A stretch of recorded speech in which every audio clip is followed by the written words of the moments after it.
Assalamualaikum warahmatullahi wabarakatuh.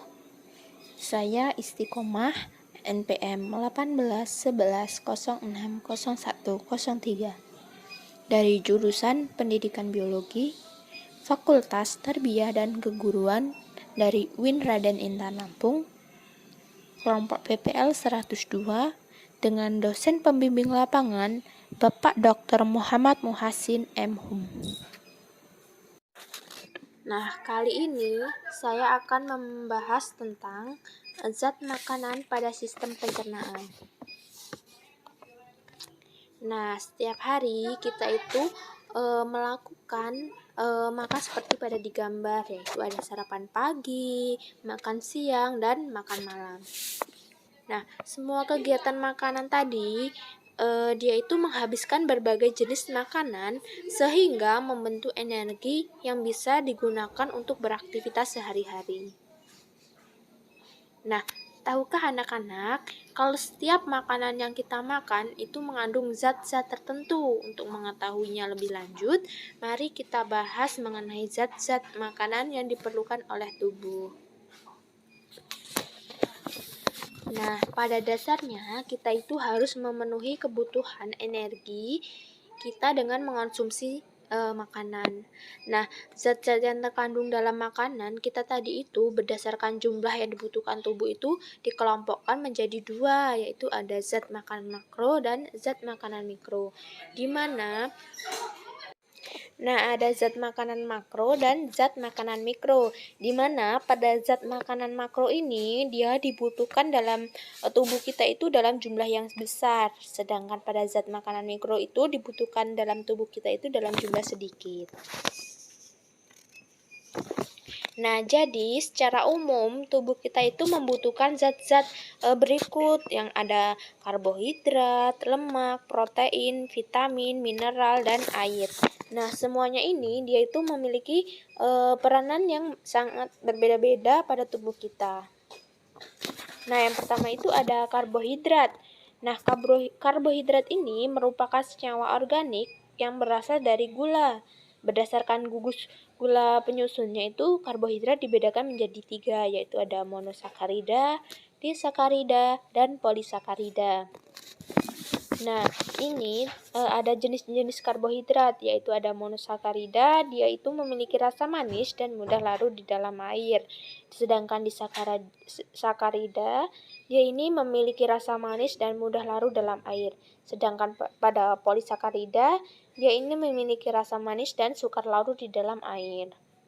Nah, kemudian ada fungsi karbohidrat, di mana dia ini berfungsi sebagai sumber energi, mengatur proses metabolisme, membantu penyerapan kalsium, menjaga keseimbangan asam dan basa, kemudian mencegah konstipasi, dan bahan pembentuk sel jaringan organ tubuh. Nah, yang selanjutnya itu ada protein. Nah, protein ini tersusun atas satu ataupun lebih polimer. Nah, setiap polimer ini dia itu tersusun atas polimer yang disebut dengan asam amino. Nah, berbagai jenis asam amino ini dia itu akan membentuk rantai panjang melalui ikatan peptida dan protein. Nah, asam amino ini pada protein itu mengandung unsur nitrogen, oksigen, dan karbon. Nah, ini ada asam amino, itu ada 3, yaitu asam amino esensial, asam amino semi esensial, dan asam amino non esensial. Nah, asam amino esensial ini dia itu dapat disintesis oleh tubuh ataupun diperoleh melalui makanan. Contohnya itu ada lisin, leusin. Sedangkan pada asam amino semi esensial ini dia ini tidak dapat dibentuk oleh tubuh dalam kondisi tertentu. Nah, contohnya itu ada histidin, titrosin, sistin gitu.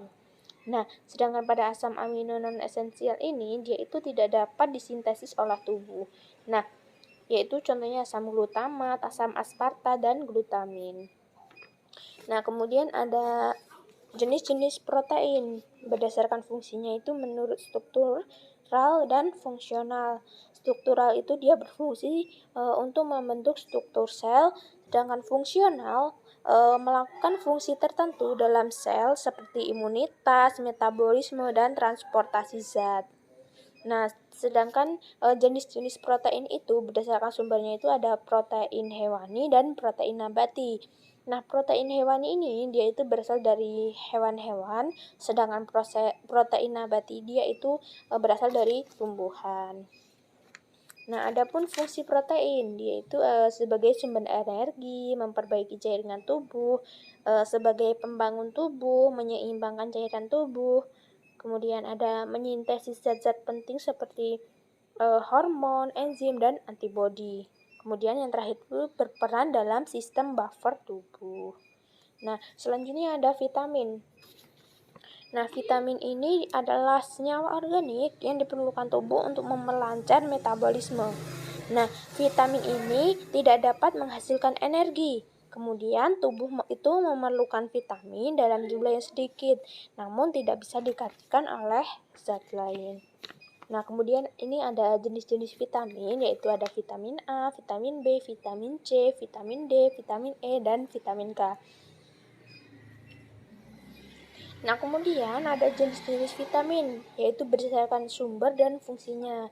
Yang larut di dalam air itu ada B1, B2, B3, B6, B12, dan C. Sedangkan yang larut dalam lemak itu ada vitamin ADEK, disingkat yaitu ADEK, yaitu vitamin A, vitamin D, dan vitamin E, dan vitamin K.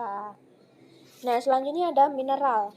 Nah, di sini mineral ini merupakan substansi anorganik yang biasa ditemukan dalam bentuk ion. Kemudian mineral tidak mengalami proses pencernaan karena bersifat mudah larut di dalam air sehingga mudah diserap oleh jonjot usus halus. Nah, jika tubuh itu kekurangan mineral tertentu dapat mengakibatkan penyakit defisiensi. Nah, kemudian ada jenis-jenis mineral, yaitu ada klorida, seng. Nah, ini ada bentuk mineral dan fungsinya ada kalsium, fosfor, sulfur, kalium, natrium, magnesium, besi, seng, tembaga, dan mangan. Nah, ini merupakan pengelompokan mineral, yaitu ada unsur makro dan unsur mikro. Yang unsur makro yaitu ada natrium, kalium, fosfor, kalsium, dan magnesium. Sedangkan unsur mikro yaitu ada seng, besi, tembaga, mangan, dan yodium. Nah, selanjutnya itu ada air. Nah, air ini sangat dibutuhkan di dalam tubuh sebagai pelarut di dalam proses metabolisme. Nah, kandungannya itu sekitar 70% dari serat tubuh. Nah, tubuh kita ini memerlukan kurang lebih 2,5 liter air setiap harinya. Nah, untuk mengganti cairan tubuh yang hilang dalam bentuk keringat, untuk mengganti cairan tubuh itu yang hilang dalam bentuk keringat dan urin. Nah, keseimbangan air dalam tubuh itu diatur oleh beberapa kelenjar, yaitu ada hormon, misalnya kelenjar hipofisis, anak ginjal, dan kelenjar tiroid. Nah, kebutuhan air itu dalam tubuh dipenuhi dari air minum, makanan, buah, dan sayuran. Nah, jika tubuh kita ini mengalami kehilangan cairan ataupun kekurangan cairan yang secara berlebihan itu dapat mengakibatkan dehidrasi.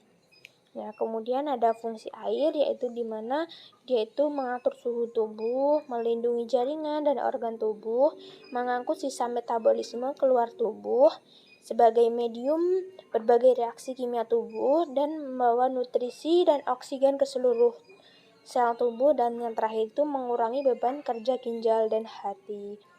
Nah, yang terakhir ini yaitu menghitung BMI dan BMR. BMI ini merupakan salah satu cara untuk mencapai keseimbangan energi. Nah, rumusnya itu yaitu berat badan dibagi dengan tinggi badan, maka dia akan menemukan BMI. Sedangkan BMR ya adalah kebutuhan minimal energi untuk melakukan proses tubuh vital, yaitu rumusnya BMR untuk laki-laki yaitu 66 plus 13,8 dikali berat badannya itu berapa, ditambah 5 dikali tinggi badannya itu berapa dikurang 6,8 kali umurnya itu berapa. Kalau untuk yang perempuan yaitu 655 plus 9,6 dikali berat badannya itu berapa, ditambah 1,8 kali tinggi badannya itu berapa, dikurang 4,7 kali umur itu berapa. Nanti akan ketemu hasil dari BMR tersebut.